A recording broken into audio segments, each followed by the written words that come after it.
ಮುಕ್ತಿಯನ್ನು ಪಡೆಯೋಕ್ಕೆ ಮೆಟ್ಟಿಲು ಯಾವುದು ಅಂದರೆ ಮನುಷ್ಯನ ಜನ್ಮಪ್ಪ. ಅದು ಬಹಳ ವಿರಳ ಸಿಗೋದು, ಅಷ್ಟು ಸುಲಭವಾಗಿ ಸಿಗೋಲ್ಲ. ಭಕ್ತಿಯಲ್ಲಿ ಪ್ರೀತಿ ಬರಬೇಕಾದ್ರೆ 1000 ಜನ್ಮ ತಪಸ್ಸಿರಬೇಕಂತೆ. ಅವ್ರಿಗೆ ಪುನರ್ಜನ್ಮ ಇದೆ, ಇನ್ನೊಂದು ಲೋಕ ಇದೆ ಅನ್ನೋಂಥ ನಂಬಿಕೆನೇ ಇಲ್ಲ. ಭಗವಂತನಲ್ಲಿ ಸ್ತುತಿ ಮಾಡ್ತಾರೆ. ಭಗವಂತನೇ ಹೇಳ್ತಾರೆ, ನನಗಿಂತ ನನ್ನ ಭಕ್ತ ಗ್ರೇಟ್. ಯಾಕೆಂದರೆ ನನ್ನನ್ನೇ ವಶ ಮಾಡ್ಕೊಂಡ್ಬಿಟ್ಟಿದ್ದಾನವನು. ಅಭಿಮನ್ಯು ತೀರ್ಕೊಳ್ಳುವಾಗ ಈ ಮಗು ತಾಯಿ ಗರ್ಭದಲ್ಲಿ 3 ತಿಂಗಳು ಗರ್ಭಿಣಿ. ಯಾಕೆ ಆಹಾರ ತಗೊಳ್ಳೋದು, ವಿಶ್ರಾಂತಿ ತಗೊಳ್ಳೋದಲ್ಲಿ ಯಾಕೆ ಅಂದರೆ ಈ ದೇಹನ ಒಳ್ಳೆ ಆರೋಗ್ಯಕರವಾಗಿ ಇಟ್ಕೋಬೇಕು. ದೇಹನ ಆರೋಗ್ಯಕರವಾಗಿ ಯಾಕೆ ಇಟ್ಕೋಬೇಕು ಅಂದರೆ ಭಗವಂತನ ಪಡೆಯೋಕ್ಕೆ ಅದು ಸಾಧನ. ಅದು ಶರೀರ ಅನ್ನೋದು, ಅದಕ್ಕೆ ಶರೀರನ ಚೆನ್ನಾಗಿ ಇಟ್ಕೋಬೇಕು.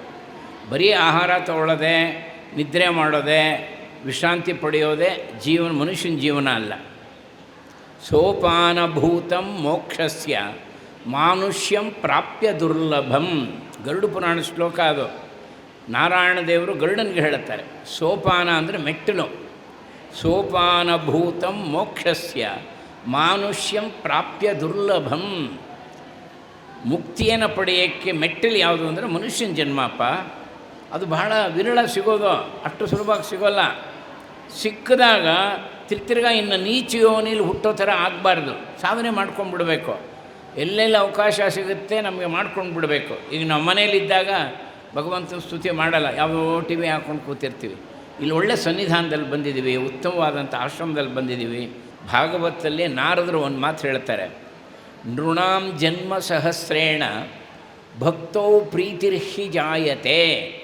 ಏನಂದರೆ ಭಕ್ತಿಯಲ್ಲಿ ಪ್ರೀತಿ ಬರಬೇಕಾದ್ರೆ 1000 ಜನ್ಮ ತಪಸ್ಸಿರಬೇಕಂತೆ. ನೀವು ಇಲ್ಲಿ ಯಾರ್ಯಾರು ಭಕ್ತಿಯಿಂದ ಹಾಡ್ತಾ ಇದ್ದೀರೋ ಅವರೆಲ್ಲ 1000 ವರ್ಷ ತಪಸ್ಸು ಮಾಡಿದ್ದೀರಿ. ನಾರದರು ಹೇಳ್ತಾರೆ ಭಾಗವತಲ್ಲಿ, ನೃಣಾಂ ಜನ್ಮ ಸಹಸ್ರೇಣ ಭಕ್ತೌ ಪ್ರೀತಿರ್ಹಿ ಜಾಯತೆ. ಭಕ್ತಿಯಲ್ಲಿ ಪ್ರೀತಿ ಬರಬೇಕಾದ್ರೂ ತಪಸ್ಸು ಮಾಡಿರಬೇಕು. ನೀವು ಬೆಂಗಳೂರಿನಲ್ಲಿರೋರನ್ನೆಲ್ಲ ಕರೆದ್ರೆ ಏನು ಬರೋಲ್ಲ ಅವರು. ಇಲ್ಲಿ ಹತ್ತಿರ ಇರೋರನ್ನೇ ಬರೋಲ್ಲ, ಎಲ್ಲೋ ದೂರದಿಂದ ಬರ್ತಾರೆ. ಯಾಕೆಂದರೆ 1000 ಜನ್ಮ ಅವರು ತಪಸ್ಸು ಮಾಡಿರ್ತಾರೆ. ಆ ಫಲದಿಂದ ಭಕ್ತಿ ಬರುತ್ತೆ. ಈ ಮುಕ್ತಿ ಅನ್ನೋದು ಭಕ್ತಿಗೆ ದಾಸಿ. ನಾವೆಲ್ಲ ಮುಕ್ತಿ ಬೇಕು, ಮುಕ್ತಿ ಬೇಕು, ಮುಕ್ತಿ ಬೇಕು, ಮೋಕ್ಷ ಬೇಕು ಅಂತೆಲ್ಲ ಅಪೇಕ್ಷೆ ಪಡ್ತೀವಲ್ಲ, ಆ ಮುಕ್ತಿ ಭಕ್ತಿಗೆ ದಾಸಿ. ಭಕ್ತಿ ಒಲಿದ್ರೆ ಮುಕ್ತಿ ಸಿಗುತ್ತೆ. ಭಕ್ತಿಗೆ ಭಗವಂತ ಒಲಿಯೋದು ಇದು ಬಹಳ ವಿಶೇಷ. ಯತ್ಫಲಂ ನಾಸ್ತಿ ತಪಸ ನ ಯೋಗೇನ ಸಮಾಧಿನ ತತ್ಫಲಂ ಲಭತೆ ಸಮ್ಯಕ್ ಕಲೌ ಕೇಶವ ಕೀರ್ತನಾತ್. ಇದು ಭಾಗವತದ ಶ್ಲೋಕ. ಯತ್ಫಲಂ ನಾಸ್ತಿ ತಪಸ್ಸೆ, ಘೋರ ತಪಸ್ಸಿನಿಂದಲೂ ಸಿಕ್ಕದೇ ಇರುವಂಥ ಫಲ. ನ ಯೋಗೇನ, ಬಹಳ ದೊಡ್ಡ ಯೋಗ, ಸಮಾಧಿ ಯೋಗ ಸ್ಥಿತಿಲಿದ್ದರೂ ಬರದೇ ಇರುವಂಥ ಫಲ. ನ ಸಮಾಧಿನ ತತ್ಫಲಂ ಲಭತೆ ಸಮ್ಯಕ್ ಕಲೌ ಕೇಶವ ಕೀರ್ತನಾತ್. ಕಲಿಯುಗದಲ್ಲಿ ಭಗವಂತನ ನಾಮ ಸಂಕೀರ್ತನೆಗೆ ಆ ಫಲ ಬರುತ್ತಪ್ಪ. ನಾರದರು ಹೇಳ್ತಾರೆ, ಇದರಿ ಭಾಗವತ ಸಂದೇಶ. ಅಂಥ ಫಲ ಭಗವಂತನನ್ನು ಸ್ತುತಿ ಮಾಡಿದ್ರೆ ಸಾಕಂತೆ. ಕೃಷ್ಣೇತಿ ಮಂಗಲಂ ನಾಮ ಯಸ್ಯ ವಾಚೆ ಪ್ರವರ್ತತೆ ಭಸ್ಮೀ ಭವಂತಿ ರಾಜೇಂದ್ರ ಮಹಾಪಾತಕ ಕೋಟಯ. ಶುಕಮಹರ್ಷಿಗಳು ಪರೀಕ್ಷಿತನಿಗೆ ಹೇಳ್ತಾರೆ, ಕೃಷ್ಣ ವಿಠಲ ಅಂತ ಹೇಳಬೇಕು ಅಂತ ಅಂದ್ಕೊಂಡ್ರೆ ಸಾಕಂತೆ. ಭಸ್ಮೀ ಭವಂತಿ ರಾಜೇಂದ್ರ ಮಹಾಪಾತಕ ಕೋಟಯ. ಅನೇಕ ಜನ್ಮಗಳಲ್ಲಿ ನಾವು ಎಂತೆಂಥ ಪಾತಕಗಳು ಮಾಡಿರ್ತೀವೋ ಸುಟ್ಟು ಬೂದಿ ಆಗಿಬಿಡುತ್ತಂತೆ ಆ ಒಂದು ಪದಕ್ಕೆ. ಅದೇನು ಸರ್ವೇ ಸಾಮಾನ್ಯ ಹೇಳ್ತಾನೆ ಇರ್ತೀವಿ ಅಂತ ಅನ್ಕೋಬೇಡಿ. ನೀವೆಲ್ಲ ಹೇಳ್ತೀರಿ, ಎಷ್ಟು ಜನ ಹೇಳದೇ ಇದ್ದಾರೆ. ಭಾರತ ಬಿಟ್ಟು ಬೇರೆ ಅನ್ಯ ದೇಶದಲ್ಲಿ ಎಲ್ಲಿ ದೇವರು ನೆನೆಸ್ತಾರೆ ಅವ್ರು ಏನಿದ್ರು ಈ ಜನ್ಮ ಸಂತೋಷ ಪಡೋದು. ನಾವು ಹುಟ್ಟಿರೋದೇ ಬರೀ ಖುಷಿ ಪಡೋಕ್ಕೆ, ಎಂಜಾಯ್ ಮಾಡೋಕ್ಕೆ ಅನ್ನೋದೆಲ್ಲ ಇರ್ತಾರೆ. ಹೊರದೇಶದಲ್ಲೆಲ್ಲ ಇದೇ ಪ್ರವೃತ್ತಿ. ಅವ್ರಿಗೆ ಪುನರ್ಜನ್ಮ ಇದೆ, ಇನ್ನೊಂದು ಲೋಕ ಇದೆ ಅನ್ನೋಂಥ ನಂಬಿಕೆನೇ ಇಲ್ಲ. ಇನ್ನು ಭಗವಂತನಲ್ಲಿ ಸ್ತುತಿ ಮಾಡ್ತಾರೆ.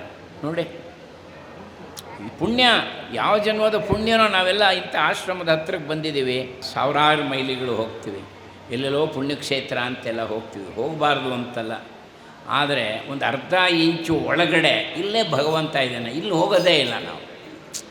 ಎಲ್ಲಿ ನಿಜವಾಗಲೂ ಭಗವಂತ ಇದ್ದಾನೋ ಕೃಷ್ಣ ಹೇಳ್ತಾನೆ, ಈಶ್ವರ ಸರ್ವಭೂತಾನ ಹೃದ್ದೇಶೇ ಅರ್ಜುನ ತಿಷ್ಠತಿ. ಇಲ್ಲೇ ಇದ್ದೀನಿ ನಾನು. ಎಲ್ಲ ಜೀವ ಜಂತುಗಳಿಗೂ ನಾನೇ ಒಡೆಯ ಅರ್ಜುನ. ಎಲ್ಲಿದ್ದೀನಿ? ಹೃದಯ ಕಮಲದಲ್ಲೇ ಇದ್ದೀನಿ, ಇಲ್ಲೇ ಇದ್ದಾನೆ ಭಗವಂತ. ನಾವು ಒಳಗೆ ಹೋಗೋ ಪ್ರಯತ್ನವೇ ಮಾಡೋಲ್ಲ. ನಾವು ಅಂದರೆ ನೀವಲ್ಲ, ನಮ್ಮ ಕಡೆ ಆ ಕಡೆ ಅಂದ್ಕೋಣ. ನೀವೆಲ್ಲ ಒಳ್ಳೆಯವರೇ, ಏನು ನಮಗೆ ಹೇಳ್ತಾರೆ ಅಂದ್ಕೋಬೇಡಿ ಅಲ್ವಾ. ಸಾವಿರಾರು ಮೈಲಿ ಎಲ್ಲೆಲ್ಲೋ ಹೋಗ್ತೀವಿ, ಅಲ್ಲಿದ್ದಾನೆ ದೇವರು, ಇಲ್ಲಿದ್ದಾನೆ ದೇವರು, ಅಲ್ಲಿ ಭಾಳ ಅಂತೆ. ಅದು ಹೇಳ್ತಾರೆ ತೀರ್ಥಮಾತ್ಮೈವ. ತೀರ್ಥಕ್ಷೇತ್ರ ಯಾವುದೋ? ನಿನ್ನ ಆತ್ಮವೇ ನೀನೇ. ತೀರ್ಥಮಾತ್ಮೈವ ಮಾಸ್ಮದೇಶ ಅತಿಥಿರ್ಭವ. ಸುಮ್ಮನೆ ಅಲ್ಲಿ ಇಲ್ಲಿಯಾಗಿ ಅತಿಥಿಯಾಗಿ ಹೋಗಬೇಡ. ಆ ಊರಲ್ಲಿದ್ದಾನೆ ದೇವರು, ಈ ಊರಲ್ಲಿದ್ದಾನೆ ಅಂತ ಹೋಗಬೇಡ. ತೀರ್ಥಮಾತ್ಮೈವ, ಭಗವಂತ ಇಲ್ಲೇ ಇದ್ದಾನಪ್ಪ, ಒಳಗೆ ಪ್ರವೇಶ ಮಾಡು. ಅಂತರಂಗದಲ್ಲಿ ಹರಿಯ ಕಾಣದವ ಹುಟ್ಟು ಕುರುಡನೋ. ವ್ಯಾಸರಾಜರು ಹೇಳ್ತಾರೆ, ಪುರಂದರದಾಸರಿಗೆ ಕನಕದಾಸರಿಗೆ ಗುರುಗಳಾದಂಥ ವ್ಯಾಸರಾಜರು ಹೇಳ್ತಾರೆ, ಪ್ರಹ್ಲಾದನ ಅವತಾರ ಅವರು. ಅಂತರಂಗದಲ್ಲಿ ಹರಿಯ ಕಾಣದವ ಹುಟ್ಟು ಕುರುಡನೋ. ಅವರೆಲ್ಲ ನಾವು ಯಾರ್ಯಾರು ಸಂತರೆಲ್ಲ ಅಂತರಂಗದಲ್ಲಿ ಹರಿನ ಕಂಡ್ರು ಅವರು. ಆ ಹರಿನ ಎಲ್ಲರಲ್ಲೂ ನೋಡಿದ್ರು ಅವರು. ಎಲ್ಲರಲ್ಲೂ ಭಗವಂತ ಕಾಣಿಸ್ತಾ ಇದ್ದ ಅವರಿಗೆ. ಸರ್ವವ್ಯಾಪಿ ಭಗವಂತನ ದರ್ಶನ ಆಗ್ತಿತ್ತು. ಆ ಅಭ್ಯಾಸ ಮಾಡ್ಕೋಬೇಕು ನಾವು. ಈಗ ಆ ಸಾಲು ಮಾತ್ರ ಒಟ್ಟಿಗೆ ಹೇಳೋಣ, ನಾನು ಹೇಳ್ತೀನಿ ಜೊತೆಯಲ್ಲಿ ಹೇಳಿ. ಪಾಂಡುರಂಗನ ಪಾದಕಮಲ ಸ್ಮರಣೆ ಮಾಡಿಕೊಳ್ಳಿ. ಒಂದು ಕಡೆ ಸಂತರು ಒಂದನೇ ಮಾಡ್ತಾರೆ, ಇಡೀ ಬ್ರಹ್ಮಾಂಡವನ್ನೇ ಅಡಗಿಸ್ಕೊಂಡಿರೋನು ಭಗವಂತ ಶ್ರೇಷ್ಠ. ಇಡೀ ಬ್ರಹ್ಮಾಂಡವೇ ಅವನಲ್ಲಿ ಅಡಗಿಸ್ಕೊಂಡಿದ್ದಾನೆ. ಎಲ್ಲ ಎಷ್ಟು ಬ್ರಹ್ಮಾಂಡ ಇದೆ ಎಲ್ಲ ಅವನಲ್ಲೇ ಆಗಿದೆ, ಅದು ನಿಶ್ಚಿತ. ಅದು ಆ ಭಗವಂತನೇ ಯಾರು ಹೃದಯ ಕಮಲದಲ್ಲಿ ನೋಡ್ತಾರೋ ಭಗವಂತನಿಗಿಂತ ಗ್ರೇಟ್ ಅವರು. ಭಗವಂತನೇ ಹೇಳ್ತಾರೆ, ನನಗಿಂತ ನನ್ನ ಭಕ್ತ ಗ್ರೇಟ್. ಯಾಕೆಂದರೆ ನನ್ನನ್ನೇ ವಶ ಮಾಡ್ಕೊಂಡ್ಬಿಟ್ಟಿದ್ದಾನೆ ಅವನು ಹೃದಯದಲ್ಲೇ ಇದ್ದೀನಿ ನಾನು. ನೋಡಿ, ನನಗಿಂತ ನನ್ನ ಭಕ್ತರೇ ಶ್ರೇಷ್ಠ ಅಂತಾನೆ ಭಗವಂತ. ಇದು ದೂರ್ವಾಸರು ಕೂಡ ಭಗವಂತ ಹೇಳ್ತಾನೆ, ಅಹಂ ಭಕ್ತ ಪರಾಧೀನ ಹೆಸ್ವತಂತ್ರ ಇವದ್ವಿಜ. ನನ್ನ ಭಕ್ತರು ಅಧೀನಪ್ಪ. ನನ್ನ ಭಕ್ತರು ಪ್ರಾರ್ಥನೆ ಮಾಡಿಕೊಂಡ್ರೆ ನಾನು ಓಡೋಟೋಗ್ತೀನಿ, ನಂಗೆ ತಡ್ಕೊಳಕ್ಕಾಗಲ್ಲ. ನೋಡಿ, ನಾನು ಯಾರೂ ನನ್ನನ್ನು ಗೆಲ್ಲಕ್ಕಾಗಲ್ಲ, ಯಾರೂ ಧೀರರಿಲ್ಲ. ಆದರೂ ಒಂದಕ್ಕೆ ಸೋತು ಹೋಗ್ತೀನಿ, ಭಕ್ತಿಗೆ ನಾನು ಸೋತು ಹೋಗ್ತೀನಿ ಅಂತಾನೆ ಭಗವಂತ. ಹಾಗೆ ಆ ಪಾಂಡುರಂಗನ ನಮ್ಮ ಹೃದಯ ಕಮಲದಲ್ಲಿದ್ದಾನೆ. ನಮಗೆ ನಿಮಗೆ ನೋಡೋ ಶಕ್ತಿ ಇಲ್ಲ.